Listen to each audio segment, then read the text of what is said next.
Pronto, já estamos gravando. Vocês me ouvem bem? Perfeito. Gente, então, muito boa tarde para vocês que estão aqui no nosso momento síncrono, né? Lembrando que a nossa aula está acontecendo agora, sexta-feira, dia 12 de março, às 17h05, e a gente vai disponibilizar essa aula para vocês também que estão assistindo posteriormente, né? Por isso que está sendo gravado. Então, a proposta de hoje é que a gente discuta um pouco sobre alguns marcos legais, como também políticas públicas voltadas para a educação especial e educação inclusiva. Então, a gente sugeriu que vocês dessem uma leitura no material base, né, que nós disponibilizamos na nossa primeira unidade. Então, nele tinham algumas questões legais. Eu acho que é mais importante a gente compreender que existe toda essa luta, né, por detrás de todo o processo que a gente tem hoje em dia para conquistar direitos ou políticas públicas, né? Eu acho que toda aquela trajetória que nós vimos, por exemplo, na última aula, fez com que a gente conseguisse ter alguns marcos legais. E, querendo ou não, nosso país é muito burocrata, né? E, então, a gente precisa de muitos procedimentos que precisam ter esse poder legal para ser efetivado de fato, né? Então, nesse sentido, eu acho que é muito importante a gente sempre ter conhecimento em relação a isso. Eu agradeço demais a presença dos nossos tutores aqui que eu estou vendo, né? Mônica, Geisa, Alexandre, Adriano. Então, eles vão estar me ajudando, né? Também, por favor, fiquem muito à vontade para colaborar, caso achem interessante, né? Alguma parte, por favor, fiquem muito à vontade, tá? E também vocês que estão presentes aqui na sala, né? Mas, obviamente, não esquecendo de quem está vendo essa aula posteriormente, nosso fórum de dúvidas, nossos tutores e eu estão sempre olhando, né, o sistema para a gente acompanhar vocês da melhor forma possível, tá bom? Então, além do material base que a gente passou para a leitura, eu fiz o upload de alguns outros arquivos, né, voltados para a legislação e materiais que possam dar suporte para vocês conhecerem um pouco das legislações, né, que fazem parte da nossa vivência enquanto professor no espaço escolar, e é muito importante que a gente entenda esses procedimentos, né? Então, acho que a gente vai dar um panorama aqui geral, obviamente a gente não vai conseguir finalizar todas as discussões, até porque são muitas questões, a gente quer mais ter uma noção geral sobre como esses aspectos legais fazem parte, né, da nossa vivência hoje na educação inclusiva, por exemplo, tá bom? Então, vamos lá dar início.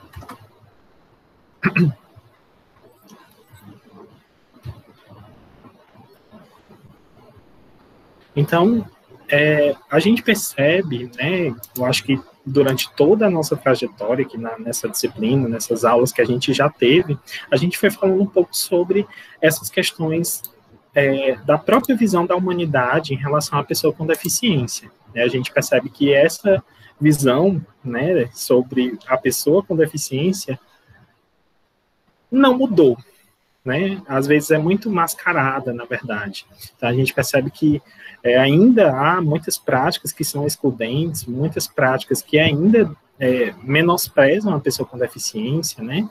Por mais que algumas vezes isso seja velado, né? A gente percebe que ainda existe muito as expressões negativas, né? Como até a gente colocou aí, ó, aleijado, ceguinho, doidinho, budinho, que são expressões que não são corretas, tá? Então, vocês, como professores, né, e professoras, devem sempre ter consciência do papel da palavra, né, do papel em que o nosso discurso revela muitas das nossas práticas sociais.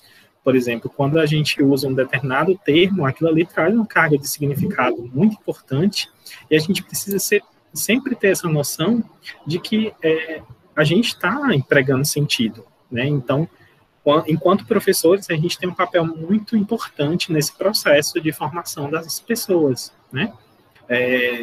Isso aqui é muito mais além do que simplesmente passar um conteúdo, fazer com que as nossas práticas sociais realmente tenham valor e beneficiem a uma melhor convivência em sociedade, né? Como o caso das pessoas com deficiência, né? Exatamente, as palavras têm significados e representam, perdi aqui, representam uma visão de mundo, exatamente, mano, é isso mesmo. Acho que sempre no nosso discurso vai ter muita coisa que vai revelar, né, o nosso posicionamento, né, revelar o que de fato a gente pensa. Então, apesar de muitos marcos e lutas que a gente teve, que foram conquistadas, ainda estamos com uma visão negativa em relação à pessoa com deficiência. Eu acho que não é bem uma pergunta, é mais uma afirmação, né, que eu coloco aqui, que muitas vezes esse discurso é muito velado, e querendo ou não, faz parte da nossa sociedade pós-moderna, né, para a gente compreender esses processos e como é que a gente pode mudar essa realidade.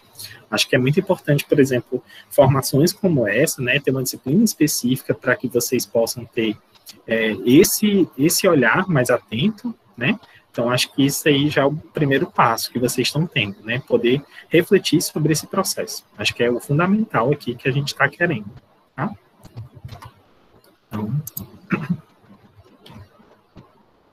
eu acho que nós podemos perceber que desde após o momento pós-guerra, né, da Segunda Guerra Mundial, por exemplo, com a Declaração Universal dos Direitos Humanos de 1948, a gente começou a ter um olhar diferenciado em relação às pessoas com deficiência. Mas isso quer dizer que solucionou todos os nossos problemas, todas as nossas dificuldades em relação, por exemplo, à educação das pessoas com deficiência? Não, né? A gente sabe que foi um pontapé, né, dado para que a gente pudesse compreender um pouco melhor e ver de uma forma diferente do que a gente tinha nas outras sociedades, nas outras civilizações, por exemplo, que a gente explicou na aula passada, né? Então, a gente começou a ter uma ideia de educação para todos, né? Em que, por exemplo, a gente começou a ter um pensamento de que a gente precisaria defender, né, os direitos de todos os alunos a estarem juntos e aprendendo sem qualquer discriminação, sem nenhum tipo de preconceito, dentre outros. A gente sabe que isso é um processo que ainda está sendo construído, né? Acredito que a gente não tem como afirmar que hoje estamos 100% sem discriminação, isso eu acho que jamais a gente vai conseguir, né, infelizmente, mas é um processo que a gente está querendo construir, na verdade, né? Então, a gente precisa pensar primeiro nessa questão da educação especial, da educação para todos, da educação como um todo, né, como sendo um direito e que também as pessoas com deficiência precisam ter, né, assim como nós estamos tendo hoje, no ano de 2021, grandes avanços, né, grandes perspectivas em que a gente precisa implementá-las de fato, né. Eu acho que quem conhece um pouco da realidade da educação inclusiva hoje em dia sabe que ainda não são 100% flores, né. A gente está passando por um processo, né, Geisa, de ressignificação constante do que é melhor para o nosso aluno, de ver ele como um sujeito participante, ativo, né, e não somente passivo, né, de receber aquilo que outras pessoas que nem, às vezes, nem têm causa ou nem acompanham de perto isso, né, para dar suporte a eles. Então, acho que é um processo que a gente está construindo ainda, né. Gente, se eu tiver muito rápido, vocês podem falar, tá? Se tiver alguma dúvida, por favor, falem no chat. Nossos tutores estão também tendo essa atenção, que eu agradeço muitíssimo. Então, a gente passou de uma visão da escola que muitas vezes segregava, né? A gente conseguia ver a escola como um privilégio de um grupo minoritário, na verdade, né? Em que, basicamente, as pessoas da elite que tinham mais acesso à educação.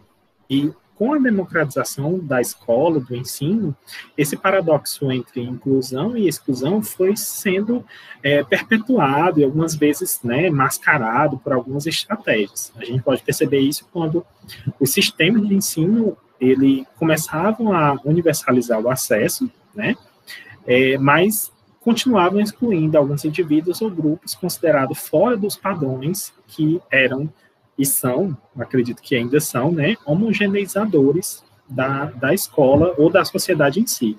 Acho que, na verdade, a escola traz um reflexo muito grande da nossa sociedade, né, querendo ou não, a escola é feita por pessoas, para pessoas, e, né, E nesse processo, acho que a gente traz muita carga de significado do que a gente pratica socialmente fora. Então, eis aí um ponto que a gente precisa também considerar quando a gente fala na educação como um todo, tá? E principalmente também nessa instituição, né? Então, quando a gente tem o nosso olhar em relação à educação especial, a gente pode perceber que ela se organizou tradicionalmente como o atendimento educacional especializado, que era, na verdade, um substitutivo, né, do ensino comum. Ou seja, quando basicamente a gente tinha um ensino regular, por exemplo, funcionando plenamente, a educação especial funcionava como uma substituição, né? Então, basicamente, os alunos ficavam segregados, né, ficavam em um determinado espaço, né, diferenciado do ensino tradicional, por exemplo, né, entre aspas.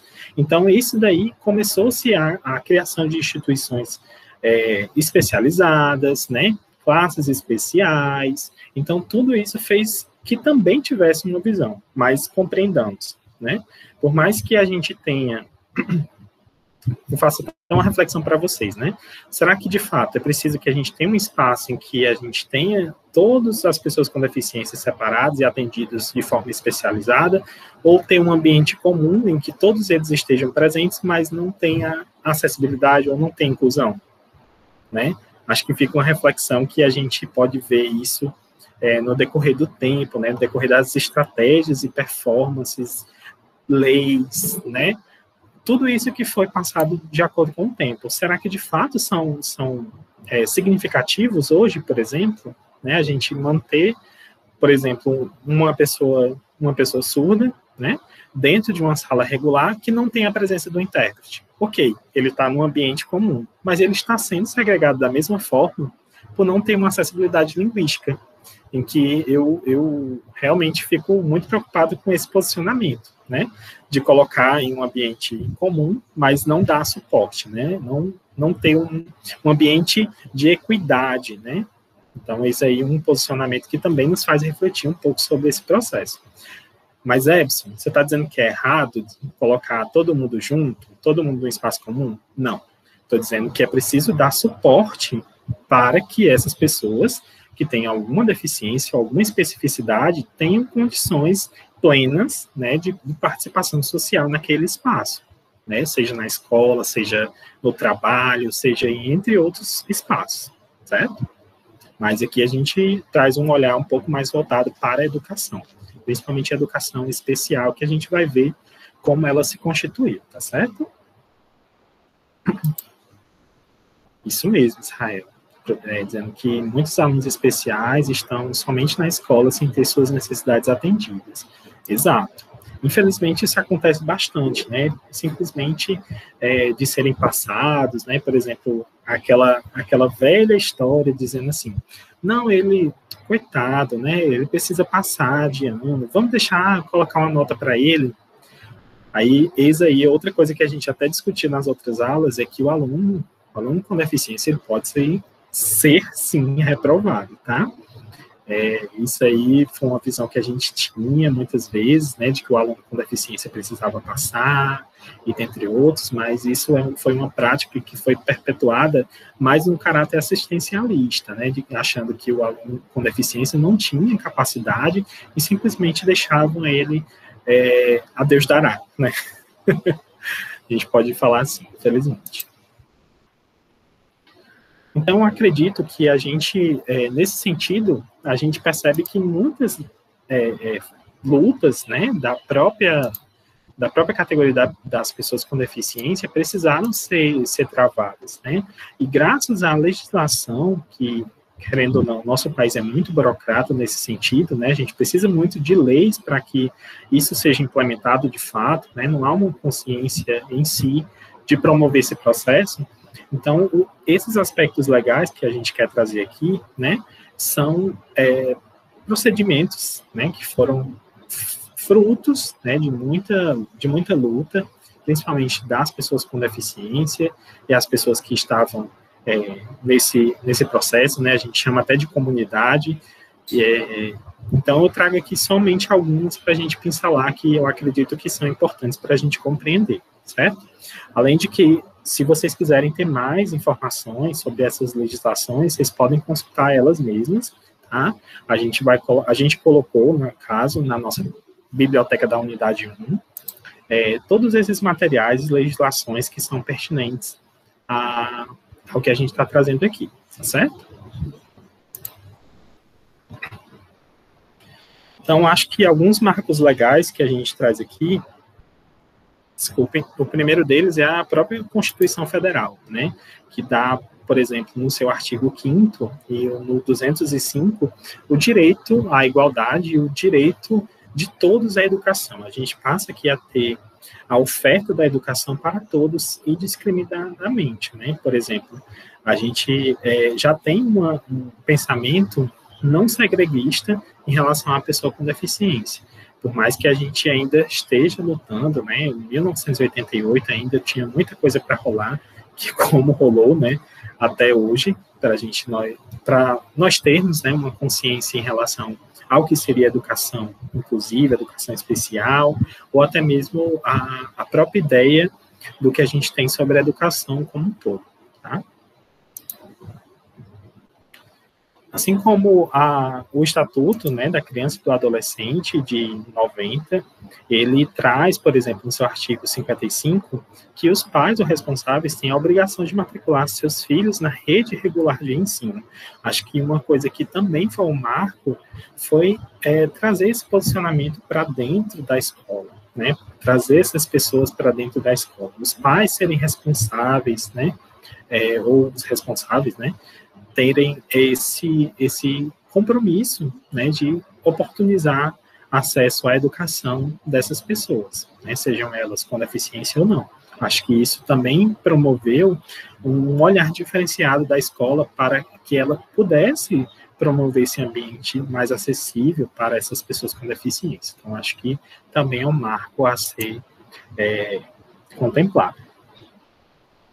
Obviamente, a nível, no caso, até mesmo mundial, né, a gente pode ver que a Declaração de Salamanca, de 1994, ela passou a influenciar diretamente, né, a formulação de políticas públicas da educação inclusiva, a níveis realmente muito maiores do que simplesmente em um determinado país, né. Eu acredito que aqui, em 1994, a gente teve um boom em relação a compreender mais sobre a educação das pessoas com deficiência, né? Eu acredito que também está muito relacionado ao que a gente viu na trajetória, né, das instituições, por exemplo, em que começaram a ter esse apoio maior, né, de instituições especializadas na educação dessas pessoas com deficiência, tá bom?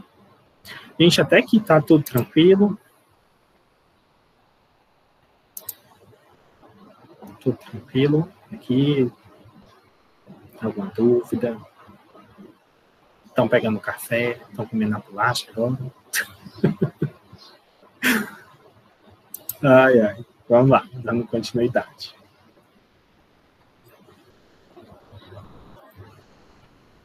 Gente, então, por favor, se tiver alguma dúvida, se tiver alguma coisa, pode falar no chat ou só levantar a mão que a gente dá a palavra, tá? Outro ponto que a gente traz aqui da nossa legislação é a Lei de Diretrizes e Bases da Educação Nacional, né, a LDB, que eu acho que é muito importante para nós, professores, termos conhecimento dela, né. A Lei 9394, né, a LDB, ela traz especificamente alguns pontos em relação ao atendimento educacional especializado, que deve ser gratuito aos educandos com deficiência, transtornos globais de desenvolvimento e altas habilidades / superdotação, né? Então, acho que aí já traz um pouco mais esse olhar voltado à educação especial em si, né, em que a gente começa a ter o conceito de atendimento educacional especializado, né, como complemento e suplemento ao ensino regular. Então, basicamente, ele começa, né, o AEE, né, que a gente pode ser chamado, né, a gente começou a ter esse olhar mais voltado a partir da LDB, tá? Em que a escola especial ficou como uma grande parceira da escola regular. Então, começou-se a não ter mais uma substituição, mas sim uma parceria entre essas duas formas de ensino, tá? Deixa eu olhar aqui no chat. Ok. Pronto, perfeito. Nossos tutores são excelentes aí. Tá? Boa tarde, Michael. Tudo bem, né, querido? E outro ponto também que eu acredito que foi muito importante foi a Convenção sobre os Direitos da Pessoa com Deficiência de 2006, né, que na verdade ela, apesar de ser de 2006, entrou em vigor apenas em 2008, perdão, por meio do decreto 6949 de 2009, né, no caso, em que os estados, né, eles deveriam assegurar um sistema de educação inclusiva em todos os níveis de ensino. Então, a gente passou a ter um olhar transversal, né, desde o ensino básico até outros níveis de ensino, né, voltado para que tivessem ações, né, e maximizassem ambientes mais inclusivos, né, compatíveis, obviamente, com a meta de inclusão plena. Então, nesse sentido, eu acho que o decreto 6949, né, ele traz algumas questões em relação à pessoa com deficiência, principalmente na educação, que uma das garantias é de que essas pessoas com deficiência não poderiam ser excluídas do sistema educacional sob a alegação da própria deficiência, ou seja, as escolas, né, as instituições precisariam atender esses alunos, né. Então, eu acredito que eis aí um pontapé que fez com que muitas escolas repensassem suas práticas, né, até mesmo uma visão dos gestores, em relação à pessoa com deficiência no ambiente escolar, tá? O Marco dizendo que ainda está no trabalho, eu entendo, meu querido. Vai até menos que 19 horas. Tô brincando, gente, vai... Só a gente terminar aqui os slides, ter a discussão, se estiver tudo ok por mim, realmente a gente encerra, tá? Não se preocupem com o horário. Eu sei que muitos ainda vão ter outras aulas, né? No turno da noite, a partir das 19 horas.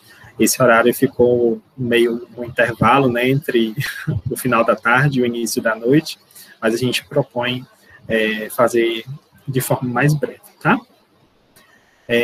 E também, nesse decreto, a gente começou a garantir que as pessoas com deficiência, elas pudessem ter esse ensino fundamental inclusivo, de qualidade, gratuito, né, em igualdade de condições com as demais pessoas na comunidade em que vivem.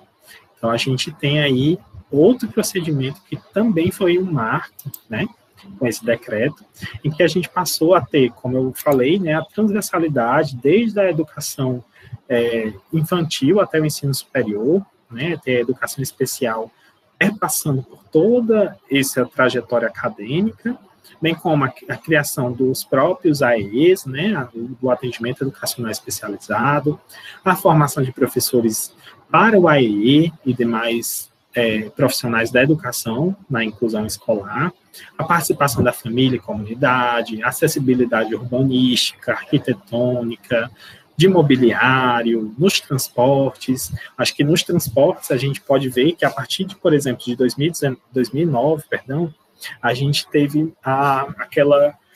aquele procedimento, né, aqueles programas, na verdade, né, uma política pública de trazer as pessoas com deficiência para a escola, né? Então, aqueles transportes que foram criados, né, acessíveis, aqueles ônibus amarelos, por exemplo, que a gente via, que foram a partir de 2009 em diante, a gente teve muitos deles que proporcionaram, né, que as pessoas com deficiência, por exemplo, física, né, pudessem participar do ambiente escolar. Então, eis aí a força de uma lei, né, que promoveu esse acesso. Bem como também a articulação intersetorial na implementação das políticas públicas. Então, acho que desde todas essas leis, né, que a gente está vendo aqui, elas fizeram com que a gente tivesse uma melhoria do processo de ensino, do sistema de políticas públicas, né, voltadas para as pessoas com deficiência, né, na garantia de direitos, que de fato essas pessoas possuem, tá? Vamos lá. Também outro decreto, né, o 6571, Ele foi um decreto importante na medida em que a gente pôde perceber em que ele basicamente troca, né, essa expressão educação especial por atendimento educacional especializado. Porém, ele foi revogado através do decreto 7611, né, de 2011, que dispõe sobre as condições de apoio, união aos sistemas, e também a oferta do AE a estudantes com deficiência, transtornos globais de desenvolvimento, altas habilidades, e superdotação. E também o seu financiamento no âmbito do Fundeb, né? Então, para quem não sabe, o Fundeb é um setor que é muito importante, né, de benefícios para a educação. Então, nós, professores, precisamos compreender um pouco mais sobre esse procedimento, tá? Então, aqui esse decreto trouxe mais para a gente vislumbrar, né, que passou-se a uma mudança de nomenclatura, coisa que é muito importante também a gente está sempre explicando, né? Como eu propus, né, da gente compreender o que seria educação especial, o que seria educação inclusiva, e até mesmo o atendimento educacional especializado que a gente está tratando aqui nas nossas aulas, tá certo? Bem como a gente tem o PNEE, né? Nesse sentido, o PNEE, né, que seria a Política Nacional de Educação Inclusiva na perspectiva, Política Nacional de Educação Especial na perspectiva da educação inclusiva, aqui a gente tem um grande boom, né, que fez com que a gente conseguisse compreender um pouco mais sobre que melhorias nós poderíamos ofertar para as pessoas com deficiência, principalmente voltado dentro de políticas públicas, tá? Então, ela traz a subjacente ideia de que a educação inclusiva, fundamentada nos conceitos dos direitos humanos, além de cultural, social e pedagógica, mas também uma ação política, que deve ser promotora de uma educação de qualidade para todos os alunos, né, como traz na sua descrição, tá? Em que basicamente a gente pode compreender o PNEE, né, que é a Política Nacional de Educação Especial na perspectiva inclusiva, né, até como pode ser discriminada, como uma ação política, né, que deve ser executada na escola regular, com mudanças na organização das escolas, bem como os sistemas educacionais passam a ser considerados inclusivos na medida em que o acesso à participação e à aprendizagem dos alunos com deficiência, transtornos globais de desenvolvimento e altas habilidades ou superdotação, né, nas escolas regulares passam a ser fundamentados nesse processo. Então, acredito que aqui a gente teve, né, um grande desenvolvimento para essas políticas, né, quando passa-se a considerar o PNEE nesse aspecto, tá? Acho que um dos objetivos, né, que a gente tem principais, dentro do PNE, ofertar o atendimento educacional especializado em si, né, dar continuidade aos estudos e acesso aos níveis mais elevados de ensino, promovendo até um complemento ao decreto, né, 6949, para dar continuidade a essa permanência, né, o acesso ao estudante em níveis mais elevados, por exemplo, não estagnar naquela fase, finalizei meus estudos, né, com o término do ensino médio, mas sim dar prosseguimento para que outras pessoas possam desenvolver em outros níveis, né. Conseguiu linkar agora, não foi, Paulo? Sem problemas. Gente, só lembrando que as nossas aulas, no tópico, eu já coloco o cabeçalho, né, com todos os links, tá? Sempre no final da nossa aula, eu coloco já disponibiliza a aula que foi feita, né, a nossa aula, por exemplo, de agora, e a gente já coloca o próximo link, tá bom? Para vocês não se perderem. Mas qualquer coisa, podem mandar mensagem para mim ou para os tutores, colocar lá no fórum de dúvidas, sempre lembrando que as nossas aulas vão ser nas sextas, né, das 17 e às 17 horas, com início às 17 horas, ok? Bem como também o PNE teve o objetivo de dar formação continuada para os professores do atendimento educacional especializado e outros marcos, né? Eu acredito que também um ponto a se destacar é que não fazia uma categorização das deficiências e também o PNE define a educação especial como modalidade não substitutiva, uma visão que a gente tinha antes, né, que poderia ser substituída. Aqui, no caso, a gente tem uma parceria ou simplesmente um apoio extra, quando a gente pode compreender dessa forma. Não, Mônica, sem problema, não se preocupe com isso, não. Mônica dizendo que tenta mandar mensagem para os tutoriados, né, antes das aulas, mas não deu certo hoje. Não, sem problemas, fique muito à vontade, meu querido. Também é importante, né, que os nossos alunos tenham vejam lá na agenda, né, que já está na agenda comum. Eu sei que é muito difícil, às vezes, né, a gente teve muitos alunos que mandaram algumas justificativas, né, que estavam no trabalho, alguns estão ainda, eu sei que muitos ainda podem estar ouvindo como podcast, né, mas eu espero que esteja sendo claro, pelo menos nos áudios, né. Eu, como sou uma pessoa muito visual, gosto muito de estar olhando as imagens, alguma coisa assim, um recurso visual para melhor compreender, mas são N formas de aprendizagem, né? Fico feliz se eu estiver colaborando nesse processo. Assim, a gente passa a ter uma visão voltada para o AEE, né, que seria o atendimento educacional especializado, em que o AEE, né, ele deve ser uma ação,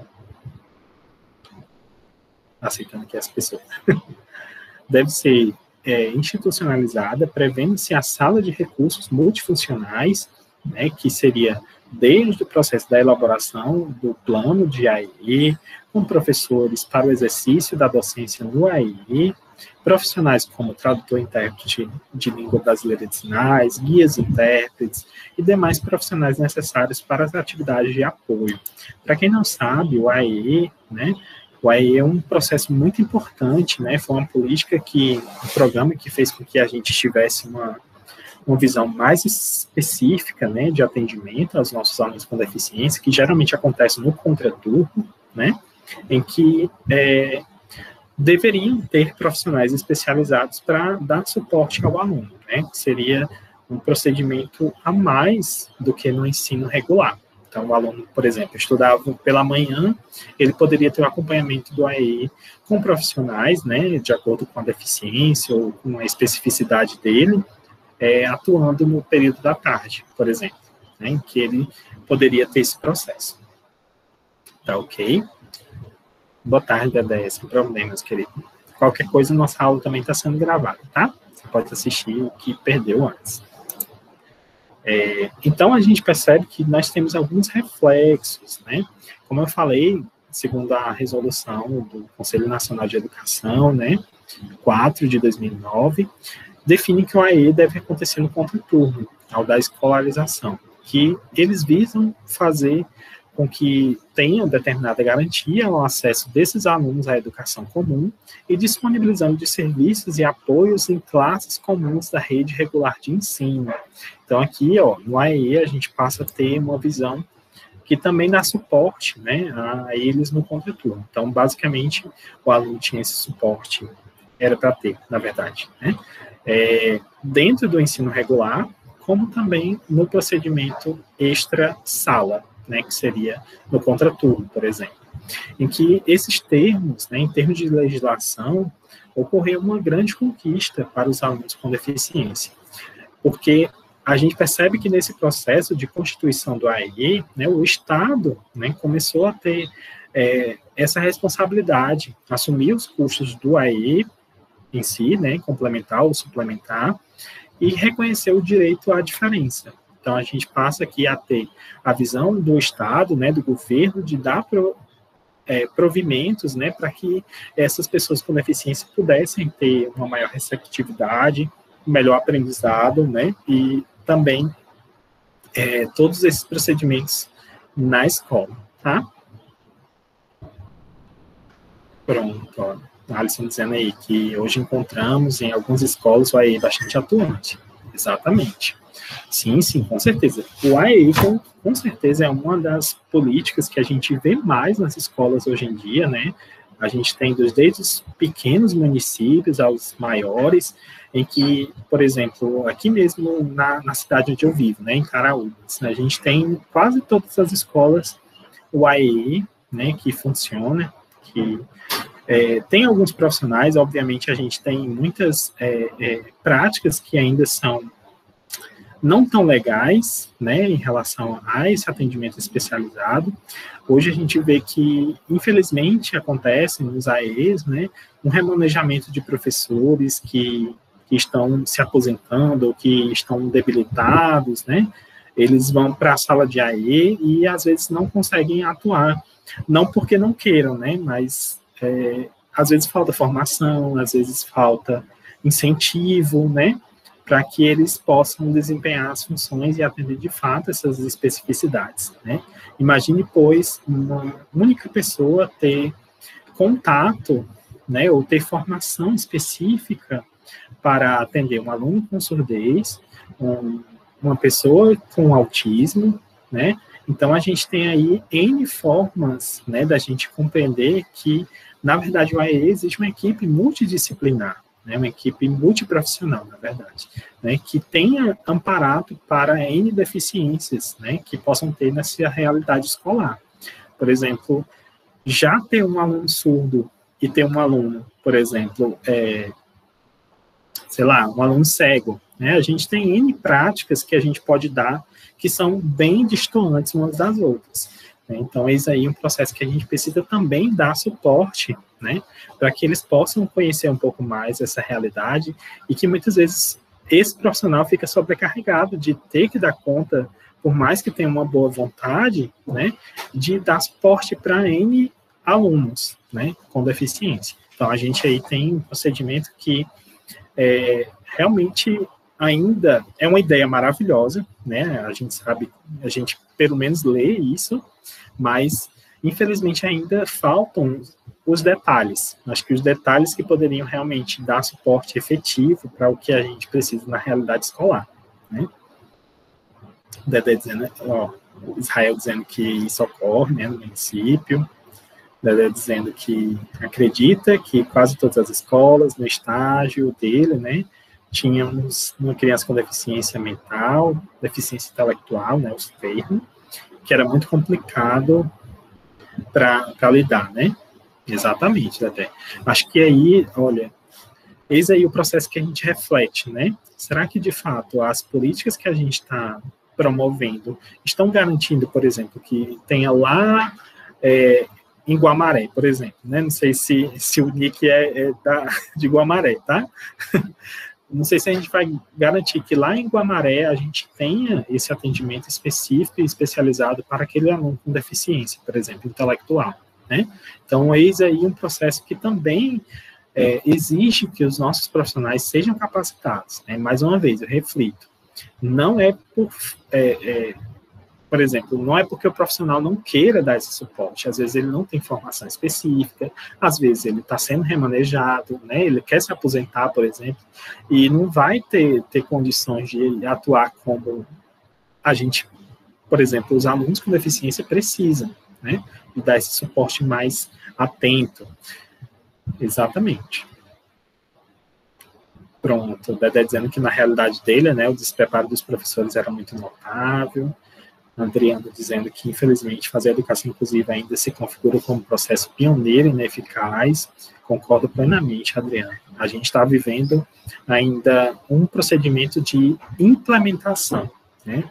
Por isso que exige ainda tanta coisa nova, é uma realidade que realmente ainda não está aquém, né, de como deveria acontecer. Eu acho que também outro marco que a gente teve, né, e a gente está se transformando, acho que desde 2010, né, 10 anos atrás, que até mesmo finaliza agora no ano de 2020, né, essa parte da Política Nacional de Educação, PNE, que eu também deixo algumas sugestões para que vocês deem uma olhada, né. Esse aqui posso até disponibilizar os slides depois para vocês pegarem o link, tá? No portal do MEC mesmo, a gente tem algumas legislações que são pertinentes à educação especial. Outro livro que eu também disponibilizei na unidade 1 tem falando um pouco sobre algumas leis, comentadas, inclusive, né? Que vocês podem ter acesso, tá? Eu trago aqui somente para citar, para despertar a curiosidade de vocês, né, algumas legislações e também programas, né, que foram muito importantes para que a gente compreendesse um pouco mais, tivesse uma garantia de direitos de fato para as pessoas com deficiência no ambiente escolar. Mas eu acho que também quando a gente traz uma legislação que atende a pessoa com deficiência ou outros, né, na sociedade, e isso traz um reflexo para a escola, também é fundamental, certo? Então, por exemplo, a gente tem a Lei 10.436, que, por exemplo, garante, né, traz o reconhecimento da língua brasileira de sinais, é uma área que é muito cara para mim, né, eu sou professor de Libras também, e eu acho que a gente teve um grande marco a partir do momento que a gente reconhece, tanto é que muitas vezes a gente precisa reforçar, dizendo assim, olha, Libras é uma língua, Libras é reconhecida, justamente pela legislação em nosso país, que é muito burocrata, querendo ou não.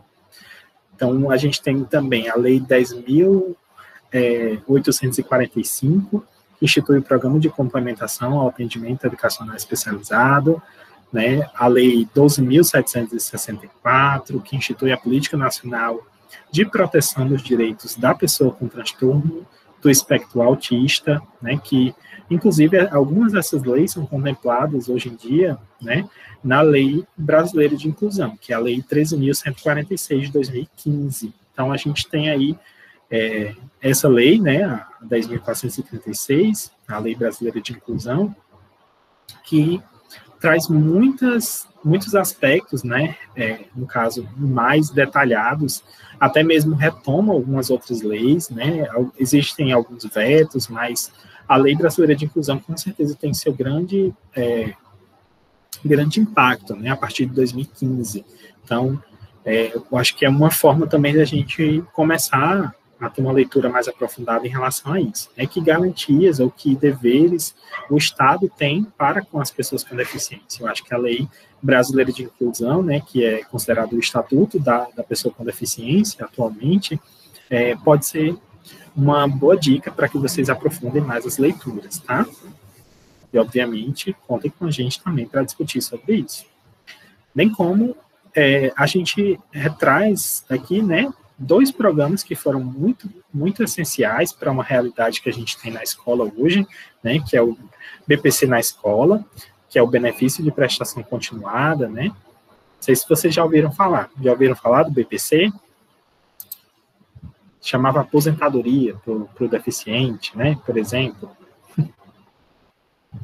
O BPC, né, o benefício de prestação continuada, teve um programa, né, que era o BPC na escola, que era basicamente dar suporte para que esses alunos com deficiência participassem da realidade escolar, né, em que existia uma contrapartida, além de receber esse benefício, eles deveriam estar presentes na escola, como o Bolsa Família, por exemplo, que a gente teve, né. Então, através dessa lei, né, a Lei 8.742, que, obviamente, é uma lei que contempla muitas outras coisas da assistência social, né, do LOAS, passou-se a ter uma destinação financeira para o benefício de prestação continuada, principalmente nesse programa BPC na escola. Tá? Outro também, programa que foi muito bom, muito essencial, né, que nós tivemos, né, acredito que hoje em dia não existe mais, né, esse programa, ele está transformado em outras ações, outros programas, que seria o projeto Educação Infantil 100% Inclusiva, né, que teria as questões de acesso e permanência e qualidade para a educação infantil, né, das pessoas com deficiência, tá? Então, aqui é somente algumas pinceladas que eu dei em relação à legislação, acredito que a gente precisa se aprofundar muito mais nelas, né, e, obviamente, de acordo com a realidade que a gente está vivenciando, a gente precisa também pensar em como elas impactam diretamente no nosso fazer docente, né, nosso fazer gestor, por exemplo, que eu sei que tem muitos alunos aqui que também já atuam, né, sejam nos espaços escolares enquanto docente ou com algum cargo de gestão. Muito importante que a gente conheça essas legislações, tá bom?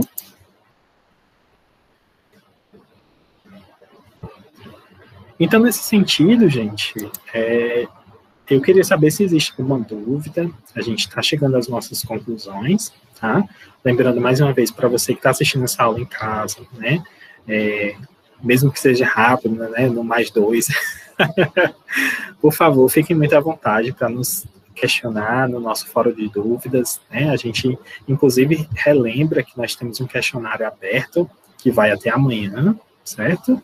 Um questionário, aliás, um fórum sobre a nossa aula passada, certo? Falando um pouco sobre a visão que nós temos sobre as pessoas com deficiência e como você, gestor, ou como você, professor, né, dessa realidade escolar, pode ajudar nesse processo, tá ok? Então, a gente traz aqui algumas conclusões que são semifinais, né? Eu acredito que a gente nunca consegue encerrar em si essa discussão, né? É somente um indício que a gente tem. Então, voltado para a educação inclusiva em si, a gente percebe que ela se contrapõe à homogeneização, padronização dos nossos alunos, certo? Então, a gente tem, principalmente, o combate à discriminação, ou seja, em caráter de rendimento cognitivo, ou questões étnicas, de gênero, de classe social, de estrutura familiar, de estilo de vida, sexualidade, né?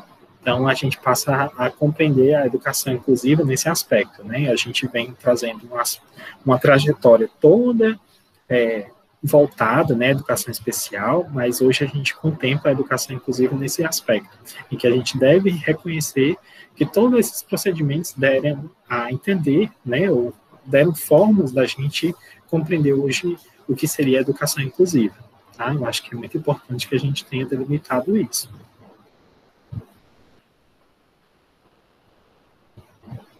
Então, vendo aqui o chat, né? Alexandre, inclusive as discussões no fórum estão muito boas. Pronto, perfeito, Alexandre. Estão mesmo, muito boas. Eu cheguei a ver lá, e lembrando que ela também está sendo avaliativa, certo? Então, por favor, atentem-se para as AOs, ok? E Dedé dizendo que, exatamente, Dedé, que não conseguem ser lidas por laudos, né? Com laudos especiais, exatamente. Tem muitas coisas que vão para além do diagnóstico, né, para além da visão, a visão de carimbar, né, de rótulo. Então, acredito que a inclusão, no caso, como tudo que é novo, né, a gente percebe que muitas legislações são novas, por exemplo, né, inclusive tem uma legislação agora de 2020 que traz grandes impactos para a educação inclusiva, a educação especial, que seria a volta de dar uma responsabilidade para os pais ou responsáveis escolherem, junto com a equipe profissional, se o aluno deve continuar no ensino regular ou no ensino especializado segregado. Então, aí, existem grandes polêmicas para isso, a gente vai tratar isso nas nossas próximas aulas, né? Então, acho que a inclusão é feita no dia a dia, né? A gente está caminhando ainda a passos ainda lentos, né? Em relação a isso. Acredito que a gente tem muito a trabalhar, e um diagrama que eu sempre gosto de trazer, né, que é muito importante que a gente, enquanto estudioso nessa área, a gente compreenda, né, que foi todos esses procedimentos para a gente tentar chegar no que seria a inclusão. A gente passou desde a inclusão, né, em que a gente tinha simplesmente as pessoas separadas, né, também tinha uma visão mais excludente em relação à pessoa com deficiência. A gente passou até a segregação, que seria as classes mais específicas, né, ou as instituições especializadas, para a gente ter um procedimento de integração dentro da escola, mas ainda mesmo separados. E hoje o que a gente propõe, né, nas nossas políticas, nas nossas visões, ter a inclusão de fato, que seria todas as pessoas com isonomia de aspectos, né, que pudessem ajudar a ter equidade para que elas possam se desenvolver plenamente, né, para além da questão da deficiência, da, entre aspas, limitação, tá? Então, acho que é muito importante que a gente compreenda nesse aspecto.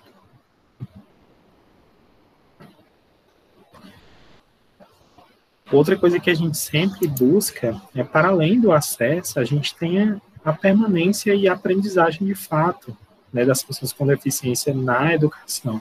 Acho que nada mais interessante ou importante, né, é que a gente pense na educação inclusiva em que todos possam aprender, né, todos possam ter acesso, né, que isso está sendo configurado ainda, né, a maioria das pessoas pode ter acesso, mas o que garante a permanência? É dar condições para que elas possam se desenvolver plenamente, que muitas vezes isso não existe, né? E a aprendizagem, obviamente, é um procedimento que é o mais importante da educação, é promover a aprendizagem, né? Seja dentro da escola ou não, mas é promover caminhos para que essa pessoa se desenvolva, né? Então, acho que a educação inclusiva, nesse sentido, é uma ação política, cultural, social e pedagógica que é desencadeada, em defesa do direito de todos os alunos de estarem juntos, aprendendo e participando, sem nenhum tipo de discriminação, como diz aí no nosso PNEE, certo? De 2008. Acho que ainda a gente está lutando para ter grandes melhorias em relação à Política Nacional de Educação Inclusiva, né? São passos ainda dados de forma lenta, mas a gente está tentando. Acho que uma das formas que a gente traz isso é dentro da formação de professores, por exemplo, como nós estamos fazendo aqui, né? Então, esse procedimento é fundamental para que a gente possa mudar uma realidade seja minimamente da nossa sala de aula, ou da escola em que a gente está, mas mudar a nossa sociedade em relação à educação da pessoa com deficiência, certo? Então, nesse sentido, meus queridos, eu gostaria de saber se resta alguma dúvida. Essas aqui são algumas referências. Eu queria saber se alguém tem dúvida. O pessoal que está aqui presente sincronicamente. E o pessoal que está em casa assistindo essa aula, por favor, fique muito à vontade para nos questionar nos fóruns de dúvidas, nos chats, né? E por aí vai. Boa noite, tudo bem?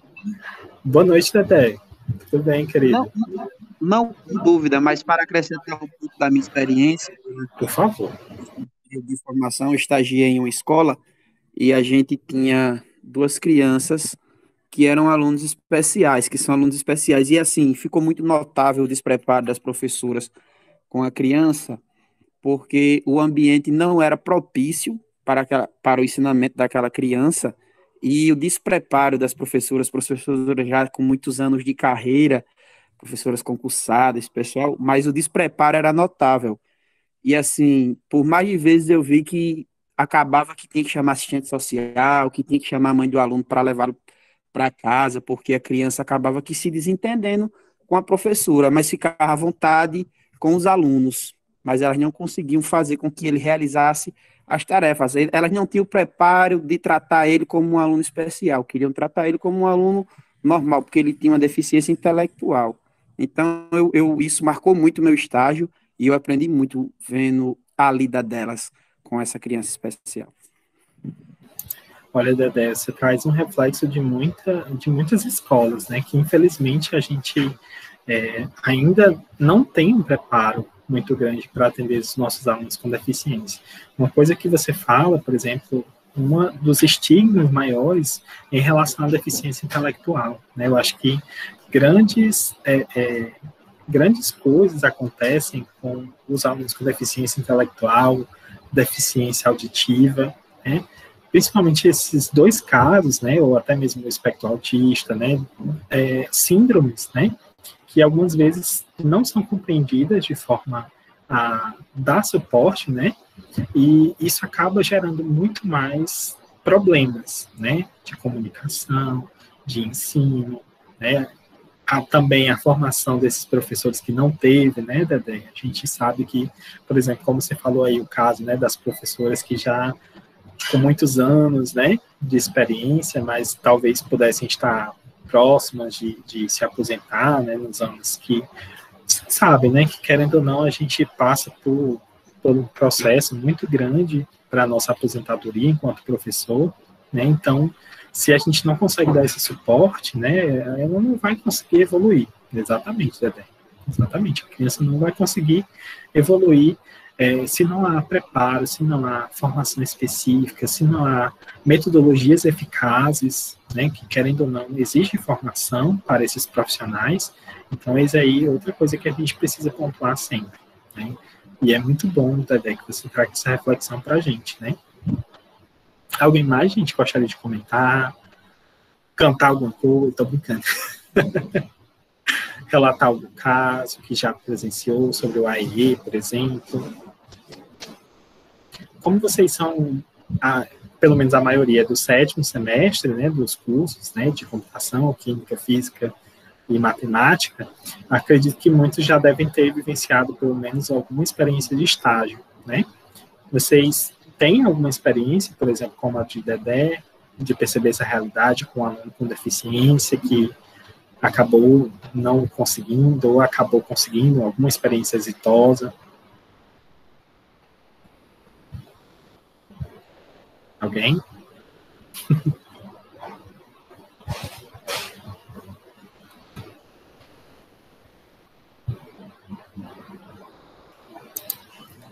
Com licença, professor. Pronto, por favor. Mas o caso, eu tenho uma grande amiga que o filho dela aparentemente tem um pouco de síndrome de Down, ou ele é autista, é uma criança de 2 anos, 3 anos, que ainda não fala, que não consegue interagir, é aquela criança que brinca sozinha num canto isolada, que consegue se divertir sozinha, mas quando chega outra criança para interagir com ela, ela não consegue interagir e ela não aceita. Ela não aceita buscar um tratamento, ela não aceita que ela deve estar precisando de ajuda a criança dela. E o mais interessante, ela é formada como psicopedagoga, né? E assim, um caso pessoal, que a mãe dela até chegou para mim, uma vez a gente conversando, e ela disse que já tinha dito para ela procurar uma fono ou pediatra, porque achava que ele tinha um pouco de autismo, e ela ficou super chateada, ela não gostou, não. Dedé, olha aí, outra realidade que é muito comum, né, nas pessoas, é que realmente não há esse procedimento de aceitação, né? Acho que é um procedimento muito difícil para a família, né, um processo de reconhecimento e até mesmo de solidariedade àquela realidade daquele filho, né? Acho que muitas vezes há muito o preconceito mesmo dos próprios pais, né, que é uma visão da sociedade, né, de que a deficiência é algo ruim, a deficiência é algo que não ajuda, né? Então, acho que quando não há aceitação dos pais, é um processo muito mais difícil para a família, né? Eu acompanho o caso, por exemplo, de uns alunos, né, que foram minhas alunas, surdas, né? Mas a família não aceitava que elas pudessem usar a língua de sinais, por exemplo.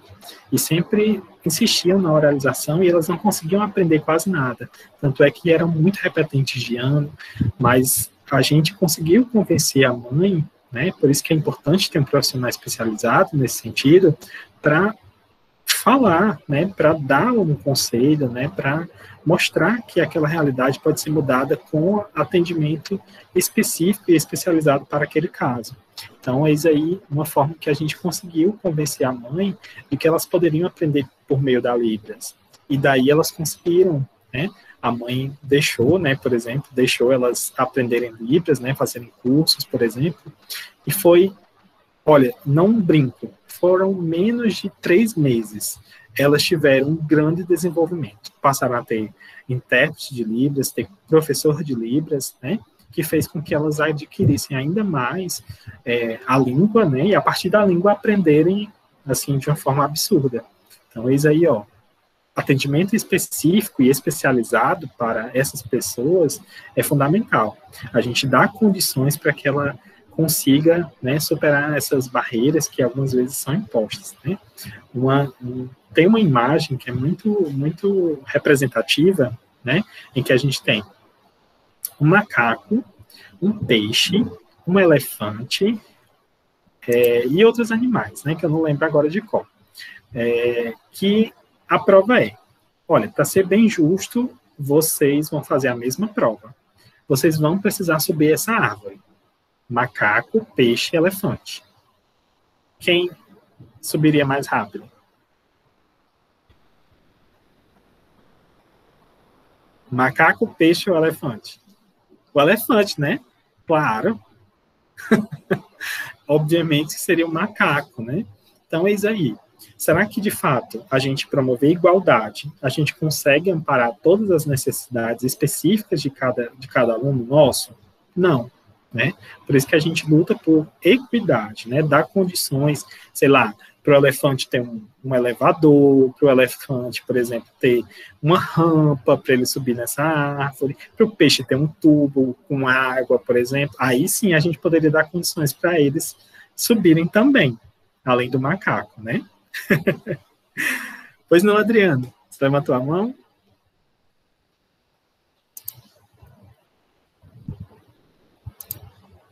Ou foi sem querer? Adriano? Acho que foi sem querer. Enfim. Gente, alguém mais gostaria de falar alguma coisa? Algum relato? Alguma dúvida? Professor, poderia fazer só um relato? Por favor, Rafael, fique muito à vontade. Eu não cheguei a acompanhar diretamente, mas eu trabalho em escola, né? Então a gente sempre acaba sabendo dos casos que tem, né? Então, e a gente vê que os casos que têm mais êxito são justamente aqueles que mudam a realidade da escola, né? Não tem como ser só, o professor de matemática viu que o aluno tem uma dificuldade e aquilo ali vai ficar só nas aulas de matemática. Não, tem que ser uma política geral, né? Tem que ter todo o apoio da gestão, porque se não tiver, parece que o trabalho fica só com a gente e vira um mundo de dificuldades, né? E aí parece que a dificuldade do aluno que a gente tem naquela disciplina depois passa para outra, passa para outros anos, dificulta no convívio com os outros alunos, né? Então, só com no caso, né, o trabalho mais exitoso foi quando teve, de fato, uma política de inclusão. Não foi só uma atividade, não foram ações, era uma política de gestão também, né? Então, acho que, assim, só com esses casos mesmo de ter apoio de todos, inclusive os colegas que tinham mais resistência, como viram que tinha todo esse meio que acordo social, né, para que o aluno pudesse ser incluído, aqueles que, não, mas não quero ver uma nova mecânica, já dou aula daquele jeito há tantos anos, mais de 20, 30, 40 anos, né, mas aí quando viram que o jeito era esse, ou senão ia ficar bem difícil até na convivência com os outros colegas, mudou muito. Inclusive foi justamente isso que fez com que alguns alunos nossos que a gente tinha, que no primeiro ano a gente notava as dificuldades, tinha muita dificuldade mesmo, mas com os outros deu para recuperar. Mas é como a gente está vendo nas aulas, é um trabalho muito difícil, mas a gente só consegue se, de fato, a gente procurar ajuda, não só para o aluno, para a gente também. Está todo mundo perdido nesse barco. Exatamente, Rafael. Acho que, olha aí, um relato muito pertinente que a gente precisa sempre colocar em questão, né? Que a realidade escolar não vai ser mudada somente na minha aula, mas é o pontapé, né? A gente faz que, por exemplo, a sua aula, por exemplo, eu acredito que é de matemática, né? Sua aula de matemática possa valer a pena para aquele aluno, né? Para que ele possa ter um desenvolvimento em relação àquela realidade, mas é imprescindível que toda a escola, todo o ambiente escolar possa se mobilizar para isso. Né? Então, se a gente não tem um apoio da gestão, se a gente não tem apoio dos nossos colegas, a gente muito dificilmente vai conseguir. Existem muitos casos, né, de ações isoladas que conseguem surtir efeito, mas é uma realidade muito menor do que quando toda a realidade escolar se mobiliza para atender aquele aluno com deficiência, por exemplo. Né? Alguém queria falar? Adriano levantou a mão novamente. Não sei se ele está apertando sem querer. E Geisa. Pois não, Geisa. Adriano, você vai falar agora. Adriano. É porque eu não sei se ele levantou a mão. É porque eu levantei a mão aqui para garantir a minha fala. Exato. Mas, pois fale, amor. Ebson, quem está na educação especial atuando a gente sente, como acho que Rafael falou aí, são ações isoladas que a gente faz um pouquinho de diferença na vida dos nossos alunos, mas tu imagina a gestão, toda a equipe envolvida no processo de inclusão, sabe? Porque não é só o professor. Eu lembro de um comentário, acho que foi Marcos Sérgio, um dos alunos do fórum, ele falou bonito com relação ao papel do professor, aliás, de todos os profissionais, em especial os professores. Nós conseguimos transformar a vida de alguns alunos, conseguimos. Mas eu fico imaginando, e também cobro da gestão, porque a gente precisa, tem uma lei lá, que está ali amparando todos esses alunos, mas que a gente precisa ser voz, como ele muito bem colocou. A gente precisa ser voz, dizer, olha, tem uma lei aqui, a gente precisa cumprir. E aí, muitos dos gestores da equipe pedagógica, eles não têm conhecimento e nem querem envolvimento com algumas informações e atividades envolvidas na educação especial. Então, eu fico imaginando, cobro. Alexandre que é tutor, está na mesma escola que eu trabalho, mas estamos em horários diferentes. Mas eu cobrava da antiga gestão essa postura, e eu fico muito feliz com a atual gestão, porque eu vejo esse olhar, certo? Muito voltado para a educação especial, a cobrança, as orientações, certo? Tentar levando aí algumas ideias para ele, sugestões, ele analisa a carta, aceita, faz acontecer. Então, o professor sozinho, ele faz, a mudança faz. Mas eu ficaria, assim, muito feliz se a gente conseguisse o envolvimento da família, como nós falamos há pouco tempo, a questão da aceitação. Muitas vezes é falta de conhecimento, é falta de ajuda, é falta de um chegar junto, é de uma palavra amiga, porque de todos os lados as pessoas estão sendo criticadas, né? E aí falta também o envolvimento da escola, de trazer essas pessoas para a escola para sentar e conversar. Não conversar, não é mostrar lei, não é ler a lei, certo? Não vai mudar muita coisa nesse sentido, mas a gente pode sim fazer a diferença. Eu gostaria de abordar outro ponto. Além da formação continuada, além de conhecimento específico, eu acredito que tem uma coisa que precisa ter esses profissionais que estão trabalhando diretamente com esses alunos. Precisa ter habilidade, precisa querer, precisa fazer acontecer na vida dessas crianças. Não é só pintar, não é só fazer um desenho, tá entendendo? Não é só deixar o menino rolar na areia. Tem uma infinidade de atividades que nós podemos desenvolver e ver a evolução. Não precisa ser caneta e papel, né? Mas aí tem uma infinidade de atividades. E peça ajuda. Os profissionais, quem está na área, não tem a educação especial, trabalhar com esses alunos, assim como as famílias não têm um manual a seguir, nós também não temos, né? Não tem dizer, Geis, olha, com um aluno surdo, você deve agir assim, assim, assim. Não tem.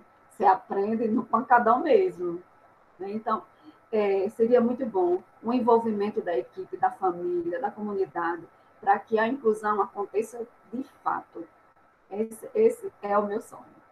Porque eu estou na educação especial por opção e eu não saio nunca mais. Estou me especializando a cada dia nessa modalidade. É isso. Essa a minha... Mônica, você quer falar também? Estou vendo, viu?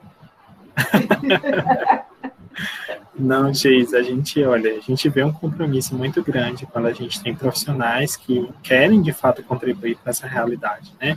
Por exemplo, na sua fala mesmo, no seu discurso, a gente percebe isso. E é muito louvável quando a gente tem profissionais que são comprometidos e compromissados com isso, né? Gente, eu queria só... Mônica queria falar, Dedé também. Gente, Adriano estava com problema no microfone, alguma coisa Mônica, assim. Mônica, você está muito calada, viu? Pronto, que é Mônica. Mônica, você quer falar, é? Quero sim. Pronto. Dedé, posso então, falar Mônica antes ou depois? Sou eu primeiro, né? Isso. Fique à vontade. Não, ia só complementar o que Geisa disse, né? Eu acho que as dificuldades que a gente. E também trazer uma experiência, né? Vocês falam das dificuldades na educação básica, imagina as dificuldades na educação superior, né, Epson? Que são ainda mais complexas, né? Porque a gente recebe as dificuldades que já vêm há longos anos, né? De outras esferas enfim, a gente acaba tendo essas demandas, né? Porque eu já trago essa experiência da educação superior que, quem sabe, um dia um de vocês também vão estar na educação superior também como docente da educação superior, né? Então, as dificuldades são muito mais complexas, né? Até porque nós não temos nas universidades uma sala de atendimento especializado, né? Porque é garantia para o ensino básico, mas não é para o ensino superior, então ainda se torna mais difícil, né? Nós temos os núcleos de acessibilidade, né, que as instituições têm, entretanto, não tem, pelo menos as federais, não tem garantia de ter uma sala de atendimento especializada. Então, para vocês verem o quanto as dificuldades se tornam ainda mais difíceis, né? E, assim, em relação a essa questão do diagnóstico, né, que foi colocada por Dedé, a gente sabe o quanto é difícil você aceitar um diagnóstico, porque um diagnóstico também significa um rótulo, e culturalmente um rótulo, ele gera limitação, né, porque socialmente o rótulo é visto como limitação, e a gente sabe que não é, então eu acho que esse acolhimento que o Rafael coloca seria no sentido de mostrar para essa família que existem possibilidades, e que aquele rótulo ele não é uma limitação para o estudante, então a gente, enquanto profissional da educação, da saúde, eu acho que é nossa função mostrar isso, né? Acolher e mostrar as possibilidades que são possíveis. O rótulo não limita, não impede que as crianças elas cresçam, aprendam e ocupem espaços na sociedade, né?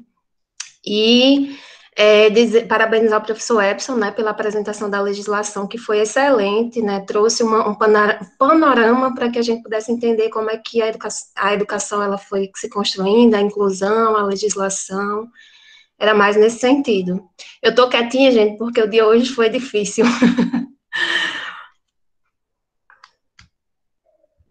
Ô, Mônica, a gente que agradece, minha querida. Obrigado pelos elogios, querida. Dedé, por favor. Eu queria também relatar mais uma experiência vivida. Eu fui candidato ao Conselho Tutelar no município e durante a formação após a campanha, eu relatei, durante o nosso treinamento, eu debati um pouco com o pessoal da Secretaria da Educação justamente sobre essa falta de interesse na educação inclusiva. O que a gente vê aqui no município, no caso eu passei um semestre dentro da escola, era que existia muito investimento na inclusão digital e na alfabetização, lógico, mas na inclusão das crianças com algum tipo de deficiência era quase que nenhuma. Eles botavam ali uma professora de português ou matemática para ficar especificamente com aquela criança, ela não sabia o que fazer, a criança começava a chorar, porque o meu estágio foi com crianças de primeira a terceira série, eu preferi atuar com as crianças porque eu me identifico bastante, pelo caso também de já ser pai, né? Mas eu vi que o município não fomenta a educação inclusiva nas escolas. É uma coisa assim que poucas pessoas aceitam, principalmente os gestores. Eles não focam muito na educação inclusiva. E isso deixa muito a desejar na educação de hoje nas escolas. Acho que por isso, Dedé, a gente vê muitos processos. Né? Tanto é que muitas pessoas já dizem assim, ó, não, vou acionar o Ministério Público. Por que que a legalidade, a legalidade nesse sentido é tão importante, né? Por isso que muitas vezes as pessoas só têm providências quando há uma imposição, né, de algo superior para que ela faça aquilo ali. E infelizmente a gente percebe que muita realidade ainda é dessa forma, né? E quando eu confrontava o representante da educação no curso, por que não investia mais, por que não treinava as professoras inexperientes com esse tipo de tema, com esse tipo de aluno, sempre havia um embate que eu não era da minha área, que não tinha nada a ver, que a Secretaria de Educação já estava cuidando disso, mas, tipo, eu como estagiário me preocupei bastante. Eu imagino um dia se eu chegar a lecionar, que eu vou chegar com fé em Deus, eu acho que eu vou lutar bastante pela educação inclusiva, porque eu via que era uma falta de interesse por parte de alguns professores, o preparo e da própria Secretaria de Educação, a falta de investimento e de interesse em fomentar essa educação tão importante para as nossas crianças. É verdade, Dedé. Eu acho que a gente enfrenta uma realidade muito difícil, né? Principalmente agora, acho que Mônica sabe um pouco, né, da realidade, por exemplo, do ensino superior, né? A gente já trabalhou junto, né, nesse sentido, principalmente agora no ensino remoto, né, Mônica? Eu acho que afeta mais ainda a nossa realidade. Hoje a gente percebe que a educação especial, nos moldes que está sendo no ensino à distância, está sendo muito prejudicial, né, para a educação inclusiva, por exemplo.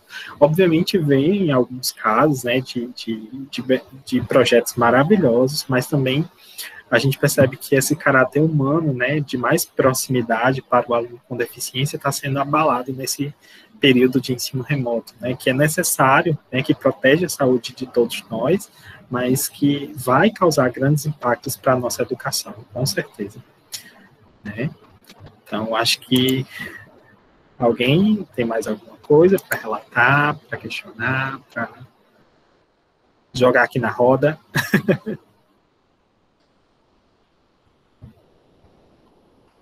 Se não, meus queridos, eu agradeço muitíssimo, né, pela participação de todas e todos na aula de hoje, né, dizer que as nossas aulas continuadamente serão às sextas-feiras, às 17, a partir das 17, né, hoje nós estamos encerrando às 18h21, né, então foi menos do que o tempo programado. E a gente também vai ter algumas ações, né, durante as nossas aulas, inclusive Mônica, né, vai ofertar umas oficinas, né, pode ser umas oficinas, né, Mônica, considerada? Se você quiser falar um pouquinho. Na verdade, se a gente tivesse de forma presencial, a gente podia chamar de oficina, né, porque oficina a gente faz a parte prática. Mas a gente pretende ofertar para vocês uma atividade de gestão do tempo, né? Que a gente sabe que todo mundo tem essa dificuldade. Como é que eu vou gerir meu tempo, né? Como é que eu gerencio, né? Que atividades eu posso, estratégias eu posso desenvolver, né? E além disso, a gente pretende também desenvolver uma atividade com vocês sobre hábitos de estudo, né? Que estratégias são melhores para melhorar os estudos, né? Como é que eu posso incluir algumas coisas que podem nos ajudar? Na verdade, são atividades que são complementares, mas a gente vai dividir elas em duas para não ficar sobrecarregado, né? Para ficar mais tranquilo para vocês. Pronto, e a gente agradece muitíssimo, Mônica. Eu tenho certeza que você dará grandes contribuições aqui para a gente, para a nossa disciplina, para os nossos alunos e alunas, viu? Então aproveitem, gente. Mônica. Já estamos fazendo a propaganda, né? Já fazendo a propaganda para vocês virem. Aí a gente vai organizar direitinho, a gente vai colocar lá no fórum de dúvidas, né? E também sempre na chamada das nossas aulas, eu coloco que a gente vai trabalhar, né? Então, sempre quando a gente tiver um encontro, né, com a Mônica, numa parte da aula, a gente vai disponibilizar lá, tá bom? Então, gente, muitíssimo obrigado aos nossos tutores e tutores, né, às nossas alunas, os nossos alunos, e a gente se encontra na próxima sexta-feira. E para você que está assistindo, né, por favor, fique à vontade para nos questionar nos fóruns de dúvida e mensagens no Moodle, tá bom? Um abraço para vocês, excelente final de semana. Tchau, tchau. Tchau, gente. Fiquem com Deus. Se cuidem, fiquem em casa se puderem. Boa noite.